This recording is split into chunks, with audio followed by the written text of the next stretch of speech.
what do I see on a daily basis? So what are some of the calls I get, issues that are coming up, problems with paperwork? So one of the so with and this is in particular to people that have done their own divorce, tried to do their own paperwork, used another firm, a paralegal service that shouldn't be doing this, someone that's new to the business, whatever. Judgment rejects. Like I said, you can do your petition, you can get all the way, everything will seem like it's fine. And then you'll turn in the judgment. It's the first time the judgment's being reviewed by anyone in the court. Because when you turn your petition, they take your money, stamp the form, give it back to you. The clerks are told, do not give any instruction on the forms. Even if you see something, told you, I work there. Even if you see forms that are wrong, you can't tell them. It's considered giving legal advice. And they're told not to do it. So ask them, they won't tell you. So when you turn in the judgment, that's when these things get rejected, and they can get rejected for a host of reasons. There's 4 or 5 pages on the LA County reject sheet, and most of the rejected reasons are the same in all counties. So, yeah, reject are of the judgments is half of our business. I told you I did that for a long time, reviewing the judgments and the matrix when it comes to seeing what's wrong and fixing judgments.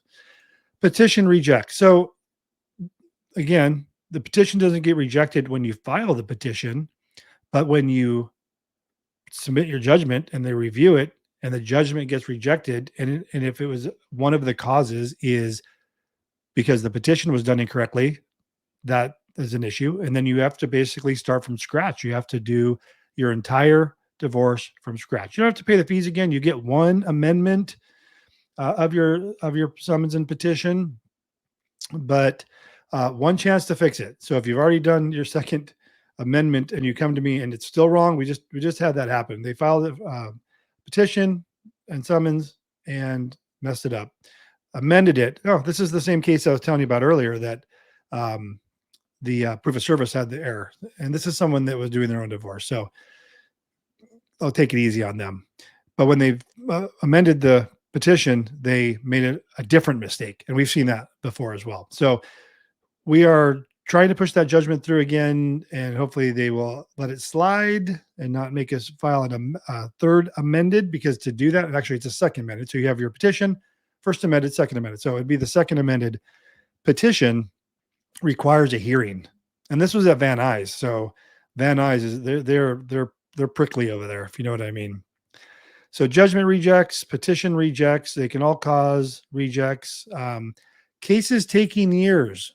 So this could be for reasons of they thought their divorce was finalized and it wasn't.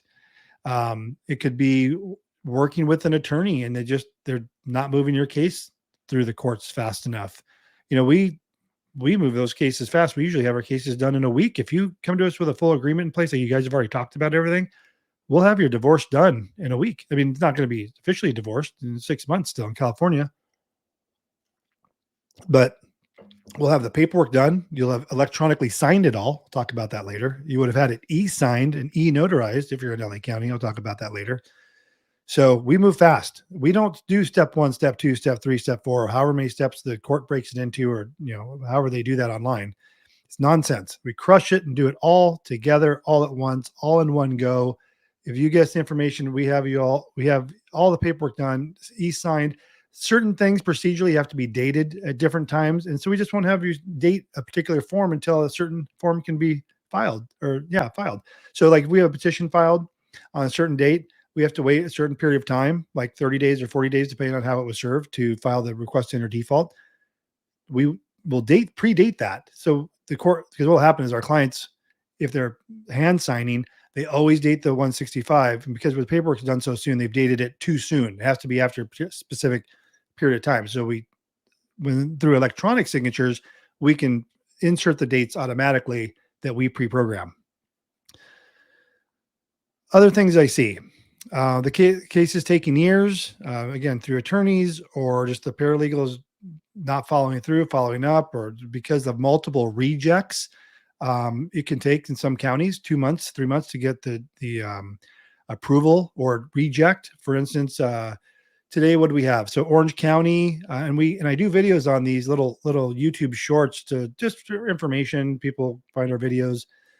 told you I've done, I think, close to 1,500 videos, but I'll do shorts during the day, just kind of updating people. Like today I said, oh, we just have an Orange County case back from court, judgment approved. We submitted it in end of November, and we just got it back in the middle of February. So they're running about 3 months.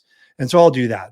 But yeah, so 2 or 3 months. So imagine if that was rejected and you turn it back in, you fix it, whatever the issues are, you think you fixed it, or even if you did fix it, you turn it back in and another 2 or 3 months goes by and then it gets rejected again. And one thing I wanted to say about these judgment rejects is the court is so busy. Come on, if it takes them 3 months, and this is a dedicated person reviewing these judgments, is that's what they do all day long. If it takes them 3 months, imagine how many they have and how fast they're trying to get through them. And I'm sure they have a quota.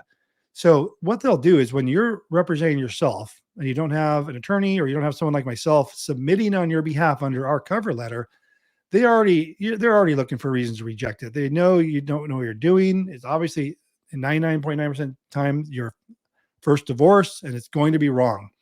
So when they do that, they will find 2 or 3 reasons, reject it. And let's say you actually accurately correct those 3 rejected items. You turn it back in, 2 or 3 months goes by, and it gets rejected again, only this time for different reasons. And that happens all the time.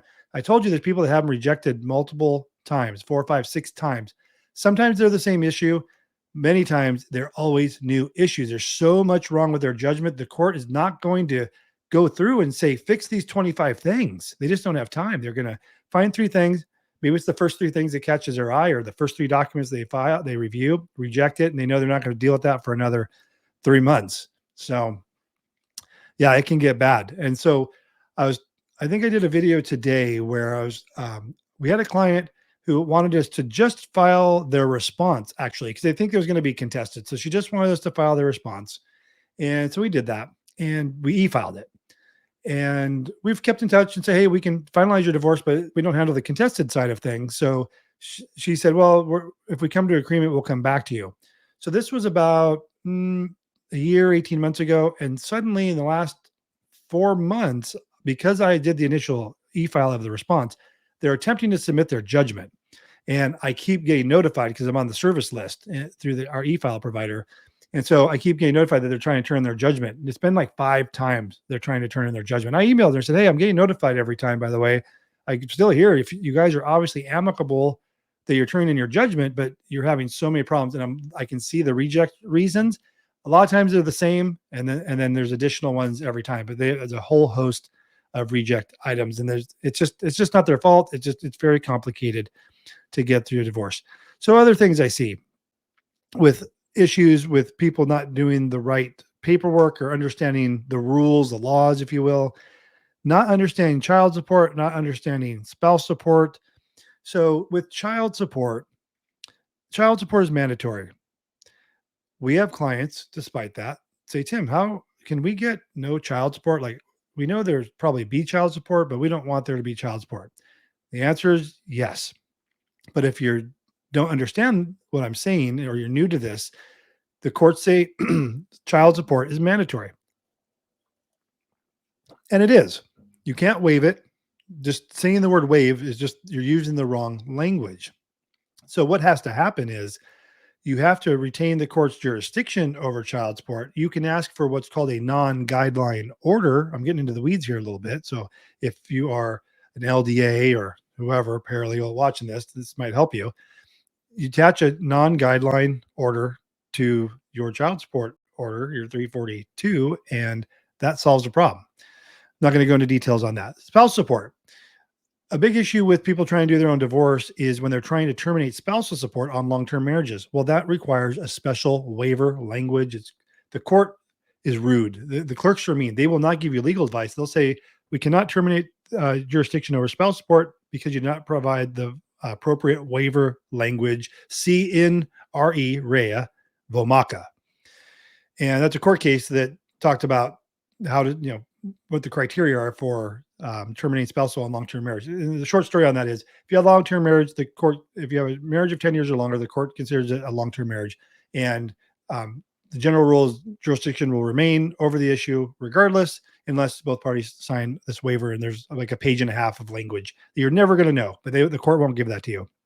Just had a client, not a client, just had someone say they did their entire divorce using all of my videos, because I have 1,500 videos, and if you pick through them, you're going to find all the how-to forms in there, probably multiples of every form how to do it.